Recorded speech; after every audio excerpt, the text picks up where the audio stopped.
भगवान की जय। सोमेश्वर महाराज की जय।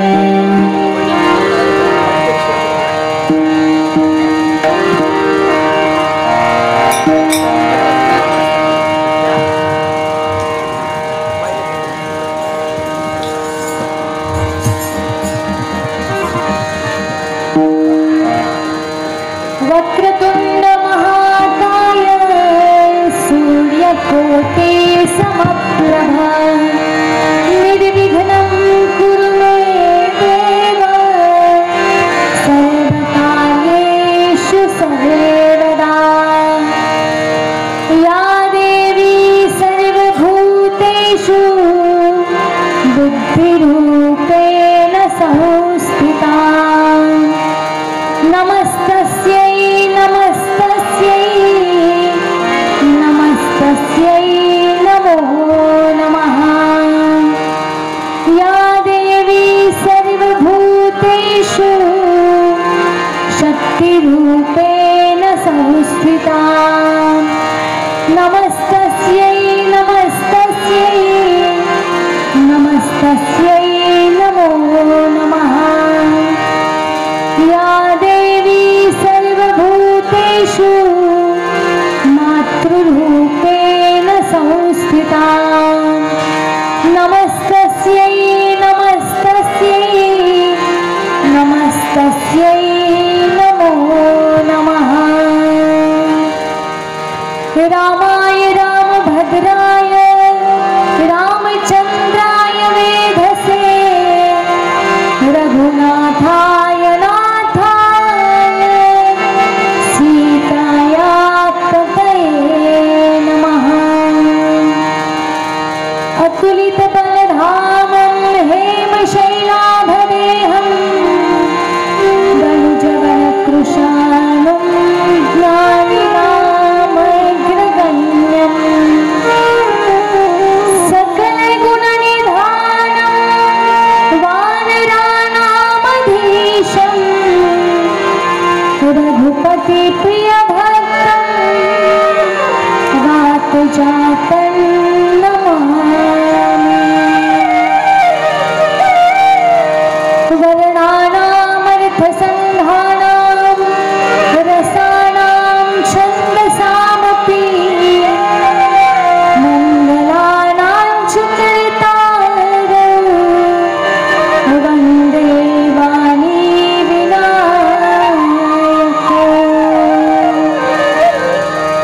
यस्य वेदमयी वाणी यस्य देवमयी तनुः यस्य ब्रह्ममयी दृष्टिः स गुरुः पातु मां सदा। योऽन्तः प्रविश्य मम वाचमिमां प्रसुप्तां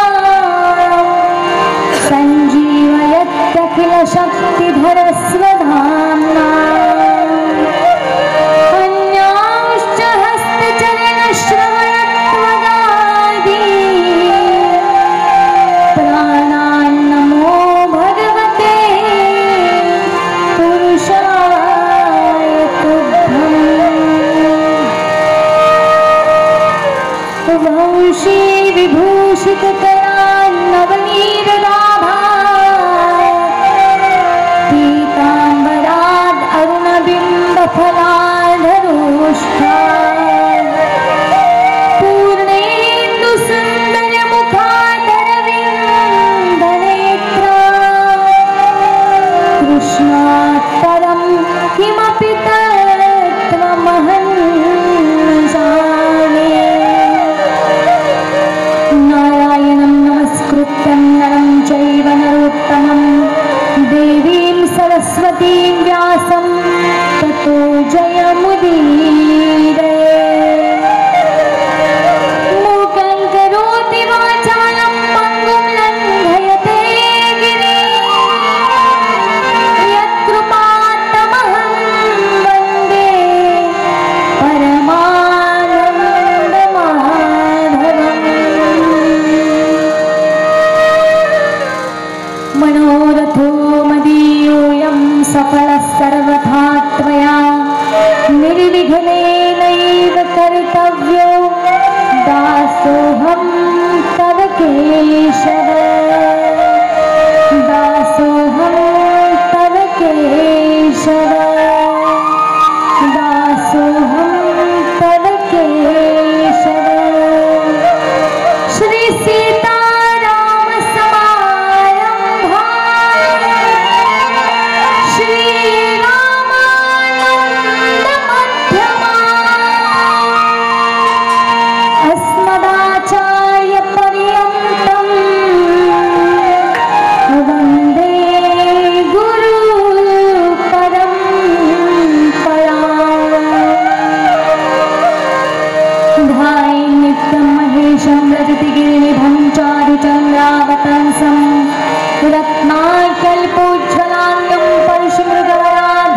रामाचे मुखासी येवो माझे तुझे आम्ही दासानुदास माझे तुझे आम्ही दासानुदास नमस्कार मागे तुझ्या चरणास नमस्कार मागे तुझ्या चरणास जगदंब जगदंब हे जे म्हणावे जगदंब जगदंब ऐसे म्हणावे देहातीत होऊन जावे देहातीत होऊन जावे स्वानंद साम्राज्य भोगावे स्वानंद साम्राज्य भोगावे समाधी स्थिती समाधी स्थिती समाधी स्थिती समाधी स्थिती दादा हीरा योगिरा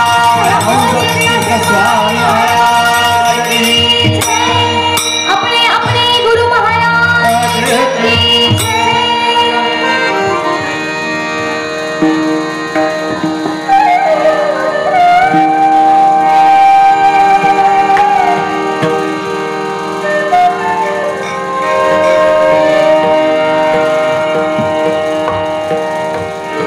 परम मंगल परम पावन परम पवित्र परम सत्य स्वरूप परम आनंद स्वरूप परमात्म्याच्या या दिव्य श्रवणाचा या ठिकाणी श्री शिवपुराणाच्या श्रवणाचा आपण सर्वजणांना हा जो लाभ या ठिकाणी प्राप्त झालेला आहे ती परमेश्वराची कृपा आहे।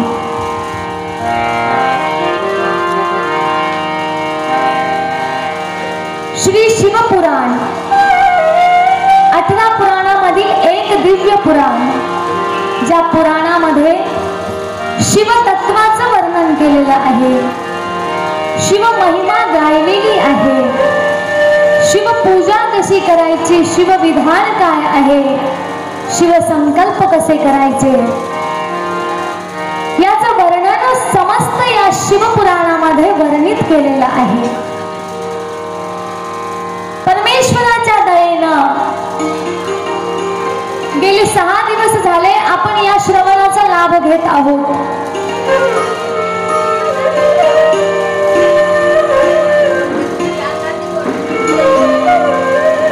सद्गुरूंचे आशीर्वाद, देवाधिकांचा कृपाशीर्वाद आणि सर्वांच्या प्रेरणेने, सर्वांच्या कृपाशीर्वादाने ही कथा या ठिकाणी होत आहे। आपण सर्व भाविक भक्त, रुद्रस्वरूपी श्रोते गण या ठिकाणी उपस्थित राहून या शिवकथेच्या आनंदाला अजून उत्साह प्रदान करत आहात, त्यामुळे आपल्यालाही अभिनंदन आणि प्रणाम करून या कथेस सुरुवात करूया।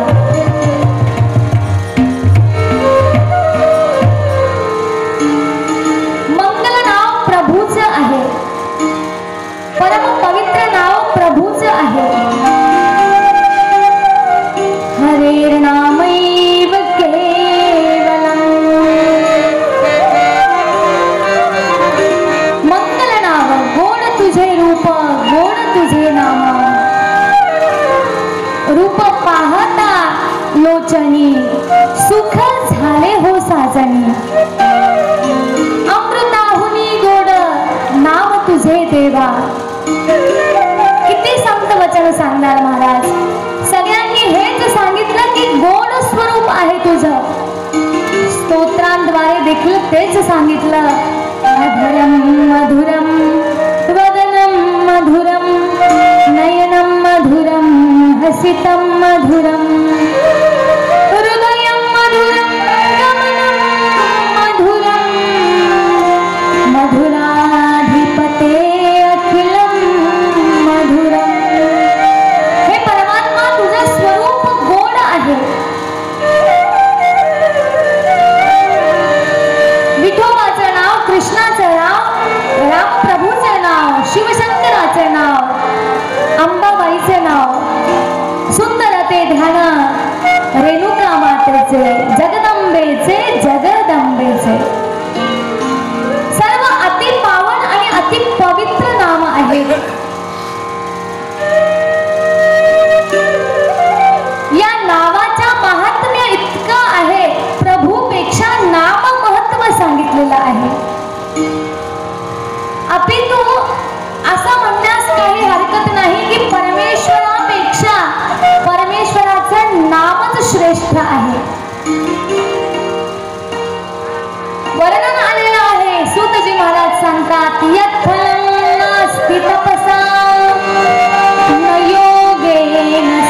आहे की आपल्या मुखामध्ये नामस्मरण व्हावं, प्रभूचं नाम आपल्या ओठांवरती यावं, आपल्या हृदयामध्ये बसावं. मग ते कोणतंही नाव असू द्या, शिव असू द्या, राम असू द्या, हरी असू द्या,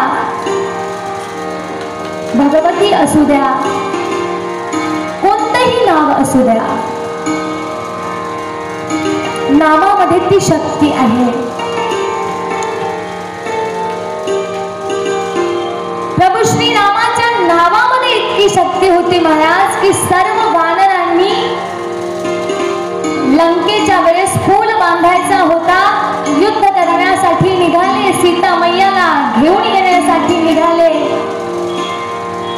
आता समुद्र कसं उल्लंघन करून जायचं, पाषाण घेतलेले आहे, दगड घेतलेले आहे आणि प्रत्येक दगडावरती राम नाव लिहिलेलं आहे. राम नाव लिहिल्यानंतर समुद्रामध्ये तो दगड टाकला. आता दगड तरणारा आहे का? आपण टाकून बघा बरं, तो पाण्यामध्ये खाली डुबून जाईल. पण त्या राम नामाच्या शक्तीमुळे तो दगडही तरलेला आहे महाराज. तर आपण तर दगडापेक्षा चांगलेच आहोत, काय म्हणणं आहे? बरोबर की नाही? एवढे दगड हृदयी तर आपण नाही, इतके जड तरी नाही आपण. आपल्याला सगळं कळतं, संसार करतो, सुख कळतं, दुःख कळतं. तर जर दगड तरून जाऊ शकतात तर आपण तर तरणारच तरणार आपण, कारण प्रभूचं नामस्मरण अगदी आनंदाने घेत आहोत. गेली 6 दिवस झाले मी सांगते की टाळ्या वाजवा, भजन करा, भजन म्हणा, पण मी आज अजिबात बोलणार नाही, सांगणारही नाही. काय करायचं आता? आम्ही जातो आमच्या गावा, आमचा राम राम घ्यावा. जे सांगायचं ते 6 दिवस सांगितलं. आता आज तुमची परीक्षा आहे की तुम्ही काय ऐकलं आणि तुम्ही त्याचं काय करणार आहात. आज तो 7वा दिवस, आज तो समापनाचा दिवस, आज तो परमात्माच्या चरणी नतमस्तक होण्याचा दिवस. आजपर्यंत जे आपण श्रवण केलं त्याचं आपण किती मनन केलं, आपल्या मनामध्ये किती उतरवलं, हे सर्व जाणण्याचा आजचा दिवस आहे. परीक्षेच्या दिवशी टीचर लोक सांगत नाही उत्तर. ज्यावेळेस एक्झाम असती मुलांनी घरून अभ्यास करून यायचा आणि स्वतःचा स्वतः अभ्यास करायचा. म्हणून आज म्हणणारही नाही आणि उद्या म्हणण्यासाठी आम्ही इथे असणारही नाही, कारण फक्त 7 दिवसाच या ठिकाणी आपण पारायणासाठी बसलेलो आहोत. खरी गंमत सांगू का महाराज, की आपल्याला देखील आयुष्यामध्ये फक्त 7च दिवस भेटलेले आहेत सगळ्यांना. कोणीही जन्माला आला तरी या 7 दिवसांमध्ये जन्माला येईल, बरोबर. आपला जो जन्म झालेला आहे तो या 7 दिवसांमध्ये एक दिवशी झाला आणि आपण ज्या दिवशी जाणार त्या दिवशी कोणता वेगळा वार येणार नाही. या 7 दिवसामध्येच एक वार येणार आहे. हे सप्तम वार जे आहेत या 7 दिवसामध्येच आपली गती आहे. त्यामुळे भजन करायचं, नामसंकीर्तन करायचं किंवा अजून दुसरं काय करायचं हे आपण आपलं ठरवायचं आहे. शिवतत्व म्हणजे सत्य स्वरूप आहे, वेदांत तत्व आहे, संहार लीला आहे प्रभूंची. काल महिमा या ठिकाणी सांगितली, जे सगळ्यांचा संहार करू शकतात असे शिव परमात्मा. त्यांच्या अवतारांचं वर्णन आणि आज सूतजी महाराज आपल्याला काय सांगू इच्छिता, आपण हे सगळं आज ऐकणार आहोत. शौनकादी ऋषी म्हटले की महाराज मन तृप्त झालं नाही, अजून ऐकावंसच वाटतं आहे, अजून सांगा त्या दिव्य लीला, अजून त्या दिव्य लीला मला ऐकण्याची इच्छा आहे. मनाची तृप्ती कथेसाठी कधीच होऊ नये बर का. वारंवार कथा ऐकण्याची इच्छा होणं म्हणजे मन अतृप्त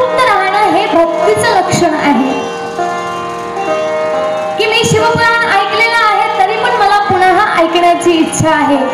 मी भागवत कथा ऐकली तरीही मला ऐकायची आहे. मी रामजन्मात बघितलेला आहे पण मला पुन्हा बघायचा आहे. हे नित्य वारंवार त्या विषयाची अतृप्तता म्हणजे ती भक्तीची एक ओढ आहे. जर मनाला तृप्तता मिळाली तर तुम्ही काय अध्यात्म करू शकता. अध्यात्म क्षेत्रामध्ये अतृप्त मन पाहिजे आणि संसारिक जीवनामध्ये तृप्त मन पाहिजे. कारण संसार संपणारा नाही आणि त्यामुळे तिथे जे देवाने दिलं ठेविले अनंते तैसेची राहावे चित्ती असू द्यावे समाधान. तुकाराम महाराजांची गोष्ट. तुकाराम महाराज भंडारा डोंगरावरती बसायचे जाऊन. का बरं महाराज? म्हणे जी त्यांची पत्नी होती ती अतिशय कर्कशा होती. कर्कशा म्हणजे काय? भांडाळू होती. कधी आली की त्या विठ्ठलाबद्दल काहीतरी अपशब्द बोलायची. ते तुकाराम महाराजांना आवडत नव्हतं. मग तुकाराम महाराजांनी तिचा त्याग केला का? तिला सोडून दिलं का? तिला कधी वाईट बोलले का? नाही. हे संत चरित्राचा अभ्यासही आपण करायला पाहिजे.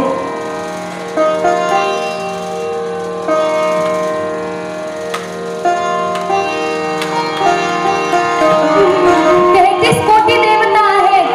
हजारो संत भूमी या भूमीमध्ये त्यांनी जन्म घेतलेला आहे. त्या प्रत्येक संतांबद्दल देखील आपल्याला थोडी थोडी का होईना माहिती पाहिजे की हे संत कुठे झाले, कसे झाले, त्यांनी त्यांच्या आयुष्यात काय केलं. महाराज कधीही रागावले नाही. कारण ते म्हणायचे अरे जशी परमात्म्याची इच्छा असेल, परमात्म्याची जशी इच्छा होती तशी पत्नी मिळाली. आता तिच्याशी वाद करून तिच्याशी भांडण करून माझं काय चांगलं होणार आहे? जे मिळालं आहे ते ठीक आहे. तरीही ते आनंदात होते. कधीही आपल्या पत्नीबद्दल कुणाकडेही त्यांनी विचारणा केली नाही. का ज्योतिषीकडे गेले नाही पंचांग बघायला की पत्नीची कोणती शांती करायची का? कारण परमविश्वास होता विठ्ठल हेच जीवन. आता दुसरे संत बघा. संत एकनाथ महाराज बघा. एकनाथ महाराजांची पत्नी अगदी सुशीला, अगदी सत्यव्रती, सौंदर्यवती आणि पत्नी धर्मपरायण, पती धर्मपरायण.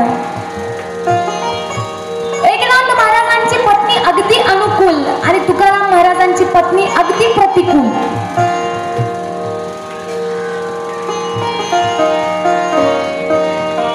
अरे कमी तो हर जगह है, उस आसमान को भी एक कमी है, एक दम है कि उसके पास धरती नहीं है.